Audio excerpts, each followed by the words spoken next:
بسم الله الرحمن الرحيم نحمده ونصلي على رسوله الكريم أما بعد فقد قال الله سبحانه وتعالى في القرآن المجيد والفرقان الحميد فأعوذ بالله من الشيطان الرجيم بسم الله الرحمن الرحيم شهر رمضان الذي أنزل فيه القرآن هدى للناس وبينات من الهدى والفرقان فمن شهد منكم الشهر فليصم صدق الله العظيم سبحان ربك رب العزة عما يصفون وسلام على المرسلين والحمد لله رب العالمين اللهم صل على سيدنا محمد وعلى آل سيدنا محمد وبارك وسلم۔ عزیزان گرامی قدر، واجب الاحترام بزرگوں اور میرے دینی اور ایمانی بھائیوں، السلام علیکم ورحمۃ اللہ وبرکاتہ۔ میرے عزیزوں اور بزرگوں، اس پوری کائنات میں اللہ رب العزت اپنی تمام مخلوقات میں انسان سے سب سے زیادہ محبت کرتا ہے، اور انسان کو اللہ نے تمام مخلوق سے افضل اور اشرف بنایا ہے، اور اللہ کی محبت کا یہ تقاضا ہے کہ اللہ رب العزت وقتاً فوقتاً انسان کو ایسے موقع عطا کرتا ہے کہ جن کا صحیح استعمال کر کے انسان اللہ کا قرب حاصل کر لے اور اللہ رب العزت کی ذات سے قریب ہو جائے۔ اللہ کی رحمتوں، اللہ کی عنایتوں کو انسان بہت اچھے سے پا سکے اور حاصل کر سکے۔ تو وقتاً فوقتاً اللہ رب العزت ایسے موقع انسان کو عطا کرتے رہتے ہیں۔ ان موقعوں میں سے ایک موقع رمضان المبارک کا ہے کہ رمضان اللہ رب العزت ہمیں اس لیے عطا فرماتا ہے کہ رمضان کا صحیح استعمال کر کے، رمضان کے ایک ایک لمحے کا صحیح فائدہ حاصل کر کے اور محنت کر کے ہم اللہ کا قرب حاصل کر لیں، اللہ کی بارگاہ میں ہم آگے بڑھ جائیں اور اللہ کی طرف سے ملنے والے اجر و ثواب کو حاصل کر لیں۔ تو یہ رمضان کے مہینے کی بھی بس آمد ہے۔ شعبان کی آخری تاریخیں چل رہی ہیں اور چند روز بعد انشاءاللہ رمضان کا مہینہ شروع ہونے والا ہے۔ تو رمضان کے مہینے کے تعلق سے جو اہتمام نبی پاک صلی اللہ علیہ وسلم نے برتا ہے، اور نبی کریم صلی اللہ علیہ وسلم رمضان کا کتنا اہتمام کرتے تھے، جو صحیح احادیث سے ہمیں ملتا ہے، وہ چند باتیں میں آپ کے سامنے پیش کرنے کے لیے حاضر ہوا ہوں کہ رمضان سے آنے سے پہلے، رمضان کے شروع ہونے سے پہلے ہم بھی اپنے آپ کو تیار کر لیں، اور جو اہتمام نبی کریم صلی اللہ علیہ وسلم نے رمضان کی آمد کا فرمایا تھا وہ اہتمام ہم بھی کر لیں۔ تو احادیث کے اندر یہ بات ملتی ہے کہ نبی پاک صلی اللہ علیہ وسلم شعبان کے مہینے کی تاریخ کا بہت اہتمام کرتے تھے، اس لیے کہ شعبان کے مہینے کی تاریخوں کا صحیح علم ہوگا تبھی رمضان کا پتہ چل پائے گا۔ اگر شعبان کی تاریخوں میں گڑبڑی ہو گئی تو رمضان کے شروع ہونے میں شک واقع ہو سکتا ہے۔ اس لیے آپ بہت اہتمام کرتے تھے، ایک ایک تاریخ کا اہتمام کرتے تھے کہ آج 20 تاریخ ہے، کل 21 شروع ہوئی، پرسوں 22 ہوگی۔ اس طریقے سے ایک ایک تاریخ کو آپ بھی یاد رکھتے تھے اور صحابہ کرام کو یاد دہانی کراتے رہتے تھے۔ دوسری چیز جو حدیث کے اندر ملتی ہے وہ یہ کہ شعبان کے مہینے میں آپ کثرت سے روزے رکھتے تھے۔ پورے سال میں رمضان کے مہینے کے علاوہ سب سے زیادہ نبی کریم صلی اللہ علیہ وسلم وہ شعبان کے مہینے کے روزے رکھتے تھے، اس لیے تاکہ رمضان کے شروع ہونے سے پہلے ہی روزوں کی پریکٹس ہو جائے اور پھر رمضان کے روزوں کی لذت حاصل ہو سکے۔ اس لیے آپ کثرت سے شعبان کے مہینے کے روزے رکھتے تھے۔ اور جو بات ملتی ہے حدیث کے اندر وہ یہ ہے کہ آپ کی عبادات کی کیفیات بڑھ جاتی تھی، آپ عبادات میں بھی کثرت کرتے تھے، نمازوں کا اور اہتمام کرتے تھے، اسی کے ساتھ ساتھ قرآن مجید کی تلاوت کا اہتمام شروع کر دیتے تھے۔ اور یہ تک بات ملتی ہے حدیث کے اندر کہ حضرت جبرائیل علیہ السلام تشریف لاتے تھے، وہ نبی کریم صلی اللہ علیہ وسلم کو قرآن سناتے تھے، اور نبی کریم صلی اللہ علیہ وسلم حضرت جبرائیل علیہ السلام کو قرآن سناتے تھے۔ اور اسی کے ساتھ ساتھ اللہ کی راہ میں مال کو خرچ کرنے کا بھی اہتمام بڑھا دیتے تھے کہ دیگر دنوں میں آپ جتنا مال اللہ کی راہ میں خرچ کرتے تھے اس کو اور بڑھا دیتے تھے، اور بڑھ کر اللہ کی راہ میں مال خرچ کیا کرتے تھے۔ تو یہ من جملہ رمضان کے شروع ہونے سے پہلے رمضان کا اہتمام نبی کریم صلی اللہ علیہ وسلم عملی طور پر کرتے تھے۔ کیا؟ تاریخوں کا یاد رکھنا ہے نا، اس کے ساتھ ساتھ روزوں کا اہتمام کرنا، اس کے ساتھ ساتھ قرآن مجید کی تلاوت کا اہتمام کرنا، اس کے ساتھ ساتھ نمازوں کا اہتمام کرنا اور زیادہ نمازیں، کثرت سے نمازیں پڑھنا اور اللہ کی راہ میں خرچ کرنے کا اہتمام کرنا، تاکہ رمضان میں اس عمل کو اور بڑھا کر کیا جائے۔ تو یہ عملی من جملہ اہتمام تھے نبی کریم صلی اللہ علیہ وسلم کے۔ اسی کے ساتھ ساتھ اور آپ جو ہے رمضان کے فضائل اور رمضان کے مناقب بیان کرتے تھے، رمضان کی طرف لوگوں کو توجہ دلاتے تھے، اور آپ لوگوں کو، صحابہ کرام کو جمع کر کے فرماتے تھے کہ اے لوگوں تیار ہو جاؤ، تیار ہو جاؤ، رمضان شروع ہونے والا ہے، رمضان کا متبرک مہینہ، خیر کا مہینہ، برکت کا مہینہ شروع ہونے والا ہے، اس مہینے کے لیے تم تیار ہو جاؤ۔ کیا تیاری کرنا ہے؟ اپنے رب کی عبادت کے لیے تیار ہو جاؤ، اپنے رب کو راضی کرنے کے لیے تیار ہو جاؤ، جو رب تم سے بے انتہا محبت کرتا ہے اور بے انتہا تمہارے اوپر مہربان ہے، بے انتہا اس کی کرم فرمائیاں تمہارے اوپر ہے، بے انتہا نوازشیں اس کی تمہارے اوپر ہے۔ اپنے اس رب کو خوش کرنے کے لیے، راضی کرنے کے لیے تم تیار ہو جاؤ، چونکہ رمضان شروع ہونے والا ہے، اور رمضان کا ایک ایک لمحہ، ایک ایک پل، ایک ایک گھڑی بہت قیمتی ہے۔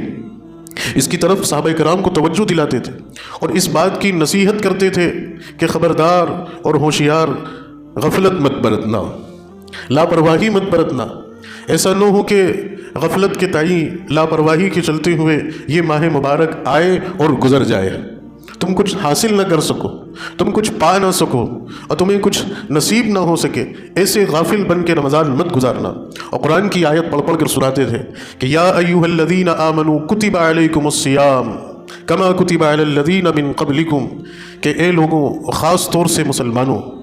ہمیں اللہ کا بے انتہا شکر ادا کرنا چاہیے۔ بہت خوشی کی بات ہے، اگر سمجھیں تو بہت بڑی بات ہے کہ روزہ اللہ نے مسلمانوں پہ فرض کیا ہے، روزہ اللہ نے مسلمانوں پہ فرض کیا۔ اللہ کا قرآن کہہ رہا ہے یا ایھا الذین آمنوا، روزے کے لیے شرط ہے ایمان کا ہونا، ایمان کے ساتھ ہی روزہ قبول ہے، اور ایمان کے ساتھ ہی روزے کا اجر اور ثواب ہے، اور روزے کی نیکیاں ہیں۔ اگر کوئی غیر ایمان والا روزہ رکھتا بھی ہے تو اسے روزے کا ثمرہ اور روزے کا پھل اسے نصیب نہیں ہوتا، کیونکہ روزے کے لیے شرط ہے ایمان کا ہونا۔ تو اللہ نے ہمیں ایمان دیا، اور اس ایمان کے استائی اللہ نے ہمارے اوپر روزہ فرض کی۔ کتنا بڑا کرم فرمایا، کتنا بڑا احسان فرمایا۔ یہ اللہ کی بہت بڑی نعمت ہے، بہت بڑا انعام ہے، بہت بڑی اللہ کی ہمارے اوپر ہونے والی ایک رحمتوں اور نعمتوں کی بارش ہے۔ اس میں ایک روزہ ہے کہ روزہ رکھ کر ہم اللہ کا قرب حاصل کرتے ہیں۔ حدیث قدسی میں اللہ رب العزت کیا فرماتے ہیں کہ الصوم لی وانا اجزی بہ۔ اس حدیث کو سمجھیں کہ اللہ تبارک و تعالیٰ کا یہ نظام ہوتا ہے کہ بندہ جو بھی عبادت کرتا ہے، نماز پڑھتا ہے، تلاوت کرتا ہے، صدقہ اور خیرات کرتا ہے، زکوٰۃ دیتا ہے، حج کرتا ہے، من جملہ جو بھی نیک کام کرتا ہے، اس نیک کام کا اجر اللہ فرشتوں کے ذریعے انسان کو دلواتا ہے۔ جاؤ بھائی، نماز پڑھنے والے کو یہ دے دو، زکوٰۃ دینے والے کو تم یہ دے دو، حج کرنے والے کو یہ اجر دے دو، ہے نا، اور تلاوت کرنے والے کو یہ اجر دے دو۔ اور یہ سارا اجر و ثواب بتا بھی دیا گیا کہ نماز پڑھنے والے کو اتنی نیکیاں، ہے نا، حج کرنے والے کو اتنی نیکیاں، تلاوت کرنے والے کو اتنی نیکیاں، صدقہ اور خیرات کرنے والے کو اتنی نیکیاں۔ لیکن روزے کا جہاں معاملہ آتا ہے، روزے کی جہاں بات ہوتی ہے، تو اس کے متعلق اللہ نے فرمایا کہ میرا بندہ روزہ میرے لیے رکھتا ہے، اور صرف وہ جانتا ہے اور میں جانتا ہوں کہ اس کا روزہ ہے یا نہیں ہے۔ دنیا اس بات کا اندازہ نہیں لگا سکتی۔ ایک نماز پڑھنے والے کو تو لوگ دیکھتے ہیں کہ ہاں نماز پڑھ رہا ہے کہ نہیں پڑھ رہا، ہے نا۔ ایک حج کرنے والے کو سارا زبانہ دیکھتا ہے، تلاوت کرنے والے کو بھی لوگ دیکھ لیتے ہیں، ہے نا۔ اسی طریقے سے اور نیکی جب انسان کرتا ہے تو اس کا پتہ کسی نہ کسی کو چل ہی جاتا ہے۔ لیکن روزے کے متعلق کون جانے؟ کوئی کہے کہ میں روزے سے ہوں، لیکن وہ تنہائی میں جا کے چپکے سے جا کے کچھ کھا پی لے تو کس کو پتہ ہے؟ کہتا رہے، لوگ تو اندازہ ہی نہیں لگا سکتے نا کہ ہاں بھی ہے یا نہیں ہے، صرف اللہ جانتا ہے، بندہ جانتا ہے۔ تو یہ اللہ اور بندے کے درمیان کا معاملہ ہے، روزے کا جو معاملہ ہے اللہ اور بندے کے درمیان کا ہے۔ تو اسی لیے اللہ فرماتا ہے کہ اس کا اجر و ثواب بھی نہیں بتایا گیا۔ جس کا روزہ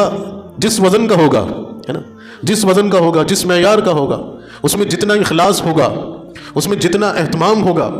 اس میں جتنی شدت ہوگی، اس میں جتنی بشاست ہوگی، اور اس میں جتنا شوق اور جذبہ اور محبت ہوگا، اس کے مطابق اللہ روزے دار کو روزے کا ثواب دے گا، اور خود اللہ رب العزت عطا فرمائے۔ کتنا بڑا انعام ہے کہ خالق کائنات اللہ عز و جل روزے دار کو بلائے گا اور خود اس کا اجر و ثواب عطا فرمائے گا۔ حدیثوں میں آتا ہے کہ جنت کے جو 8 دروازے ہیں، وہ روزے دار کے لیے 8 دروازے کھول دیے جائیں گے، اور روزے دار سے کہا جائے گا کہ جس دروازے سے تیری مرضی ہو وہاں سے جنت میں داخل ہو جائے۔ کتنی بڑی فضیلت، کتنا بڑا انعام یہ اللہ رب العزت ہمیں دینا چاہتے ہیں، ہمیں اللہ دینا چاہتے ہیں۔ یہ اللہ کا پیار ہے، یہ اللہ کا پیار ہے۔ آپ نے دیکھا ہوگا کہ چھوٹے بچوں سے لوگ محبت کرتے ہیں، ہے نا،